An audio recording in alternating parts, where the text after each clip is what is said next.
The stolen legacy and how the Egyptians educated the Greeks. Freedom, justice, and equality is innate to blacks and foreign to whites. Egypt founded at least 7000 BC, a minimum 6,300 years before Greek civilization. The whitewashing of history has been a very effective tool at maintaining our continued bondage to white people. If you believe in the rewriting of history, like many blacks and whites have been miseducated to believe, especially in America, that white people discovered black people living in huts, running naked in the jungle of Africa, when it was actually the reverse. Africans who civilized the whites. Did Africans really build Greek cities? Here's what we know. 1485 BC. It's a sunny afternoon on the coasts of Argos in ancient Greece. In the distance, a boat full of people approaches the shore, with the crew's white garments contrasting against their black limbs. These people are Egyptians. But why are they crossing the sea to come to Greece? It is Danaus, king of Libya, son of King Belus of Egypt, and brother of Egyptus and Cepheus, respectively kings of Arabia and Ethiopia. At the time, the plains of Argos were under the control of a people called Pelasgians, led by a man named Pelasgus. With the arrival of Danaus, everything changed. He was quickly raised to the throne with the consent of the natives and introduced the people to the use of wells. He founded the city of Argos, which is also known by the Pelasgian name Larissa. And In order to relegate you to less than them, these are the things about you that they had to hide. And in doing so, they made you believe that you are less than them. Right? this is the story of the founding of Argos, one of the oldest continuously inhabited cities in the world and the oldest in Europe, located in Argolis, Peloponnese, Greece. It's believed that the Argead dynasty, which produced Philip of Macedon, might have some connection to Danaus, possibly making him an ancestor of Alexander the Great. Thus, according to Greek mythology, Argos was founded by an African man. Despite the curiosity surrounding this fact, it's actually a common narrative in ancient Greek mythology and history. 6,300 years prior to the Greeks even establishing the first European civilization, blacks had already established a civilization with a spiritual and moral compass consistent of 42 laws of Maya. Their contract with Egypt resulted in the genesis of their enlightenment, states Herodotus and Plutarch and Strabo. The students from Ionia and the islands of the Aegean visit Egypt for their education. What? Hold on. Who taught who first? Was it Egypt teaching Greek or Greek teaching Egypt? Sorry, friends, the cat's out of the bag. Written right here to tell you that Egypt is the light of the world. They throw this first civilization concept out about the Greeks when the Greeks were civilized by the blacks, when the Greeks learned all that they knew from us. Is the tale of Cadmus. According to Greek mythology, Cadmus was the son of Agenor, a Chemite from Memphis and Kemet, and the son of Poseidon. His mother, Telephassa, was the daughter of Nilus, the deity of the river Nile in Africa. Cadmus is credited with being the founder of Thebes, an important city in ancient Greece, likely named after the original city of Thebes in Kemet. Around the 3rd century BC, Thebes became the strongest city-state in Greece, and thus Number 1, I have not neglected myself. Number 2, I have not stolen. Number 3, I have not coveted it. Number 4, I have not privileged. Number 5, I have not offensively killed people. Number 6, I have not underestimated what is needed for goodness to flourish. Number 7, I have not been fraudulent. A threat to Alexander, who sought to control the entire region. So, he destroyed the city in 335 BC at the Battle of Thebes. As a result, he gained control over all of Greece. Once again, we see that, according to Greek mythology, one of the most significant cities in Greece was founded by an African. Africans who civilized the whites. Number 8, I have not abused nature. Number 9, I have not told lies. Number 10, I have not withheld nourishment. Number 11, I have not been negative to life. Not once but twice. And each time they became a war-loving people.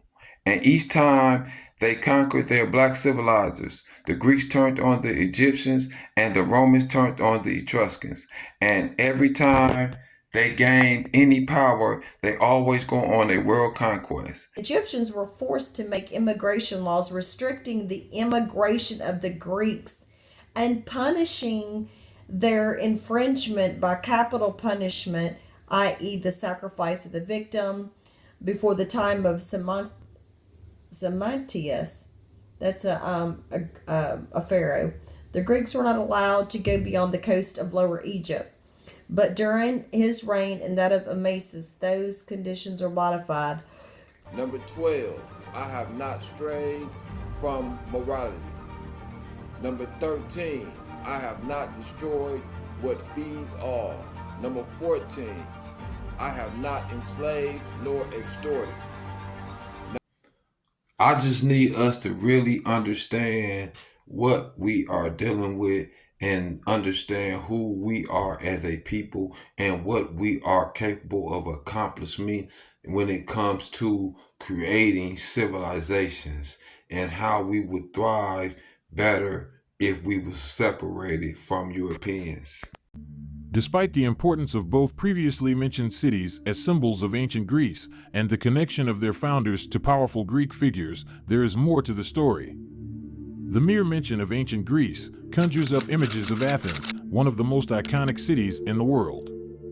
With its rich history, cultural heritage, and enduring legacy, Athens is widely perceived as the heart of Greece. This city of contrasts blends ancient traditions with modern innovation, and its influence can be seen in fields as diverse as philosophy, art, literature, and politics. Legend has it that the land on which Athens stands today was ruled by a wise and powerful king, Cecrops. It is Europeans who benefit from contact with blacks, not the other way around. We benefited and maintained better communities when we restricted them from being amongst our communities. Greece is one of the examples of how white people benefited from their interaction from blacks and how blacks suffered from educating white people. Many ancient Greek writers claimed that Cecrops immigrated into Greece with a band of colonists from Sais in Egypt, linking the founding of Athens, another Greek city, to Africa.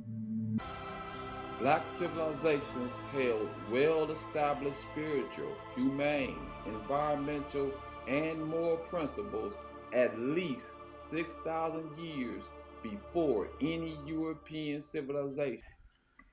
If you are black and you lack knowledge of these basic truths, then you will most likely subconsciously subscribe to a misplaced sense of gratitude and loyalty to the whites whom constitutionalized your dehumanization, labeling you 3/5 of a man. Fed into this, whole cities could be captured and the occupants sold into slavery. The most famous example of this were the Spartan Helots. Largely comprised of the people of Messenia, the whole population was defeated in the 7th century BCE and enslaved, creating a large underclass of state-owned slaves who were tied to the land and treated harshly by the Spartans for hundreds of years. And even with that example, not one European nation held any notion of equality. The Greeks, Romans, British, Spaniards, Dutch, American nations, nor the world's three largest religions, Judaism, Islam, or Christian nations, have not been able to identify the inhumanity in the institution of slavery. Thousands of years after, blacks made it an eternal sin that blocks you from the afterlife. The Helots in particular were poorly treated. They were ritually humiliated, beaten, and forced to wear dogskin clothing. They were force-fed alcohol until they were horrifically drunk, just to teach Spartan teenagers a lesson about alcohol abuse. Members of the Spartan Crypteia would stalk and kill the strongest of the Helots, just to remind them of their place below the Spartiates. Every now and then, the Helots would rebel, but their Spartiate masters, who spent their lives training for war, brutally crushed these rebellions, leaving the Helots without any chance of escape. It is whites' inability to recognize the inhumanity in such types of treatments is why Egypt was justified in blocking them from coming across their borders. And it is exactly the reason why black people are justified for looking to separate from these very same people. A pharaoh. The Greeks were not allowed to go beyond the coast of Lower Egypt, but during his reign and that of Amasis, those conditions are modified. Excuse me. For the first time in Egyptian history, the Ionians and Carians were employed as mercenaries in the Egyptian army in 670 BCE. Interpretation was organized through a body of interpreters, and the Greeks began to gain useful information concerning the culture of the Egyptians. So, friends, before this 670 BCE, they really didn't know anything about them. I mean, they would have trade and commerce and so on and so forth, but they really didn't know the civilization. So, and as you know, Egypt had to keep their borders safe as. And it is the manipulation of history that has blacks working towards integration rather than equal access to resources and separation. Number 15, I have not stolen future insurance.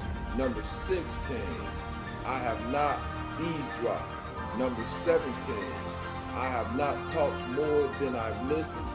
Number 18, I have not contended for what is not mine. Number 19, I have not committed adultery. Number 20, I have not been promiscuous. Without the proper education about who we were and still are as a people and what we have accomplished separately from whites, as well as what we continue to accomplish, we will continue to remain complacent and dependent on our oppressor.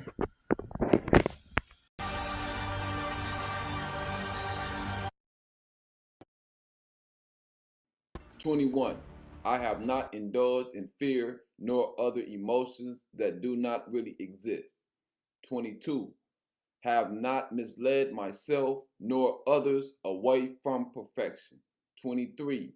I have not indulged in anger. 24. I have not been deaf to truth. 25. I have not caused strife. 26. I have not been complicit with injustice." Whether we want to accept it or not, there has always been a contrast in the levels of morality between blacks and white people. And whether we want to accept it or not, no matter how well you educate white people, over an extended period of time, they have a habit of decivilizing. And this could be shown by examples after examples when you look at the Greeks, a civilization that decayed, when you look at the Romans, when you look at the fact that most of their civilizations fold from within. due to their greed. 27. I have not fetishized sex. 28. I have not opposed Mayat. 29. I have not been argumentative. 30. I have not intimidated. 31. I have not neglected patience. 32. I have not lived a lie. 33. I have not gossiped.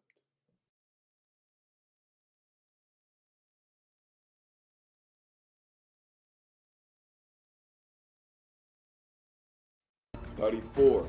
I have not encouraged corruption. 35. I have not slandered good leaders. 36. I have not polluted water. 37. I have not been loud of voice. 38. I have not blasphemed our Creator. 39. I have not been arrogant. 40. I have not discriminated the oneness of the Creator creations. 41. I have not lived above my means and put myself in debt. 42. I have not worked against the perfection of my community.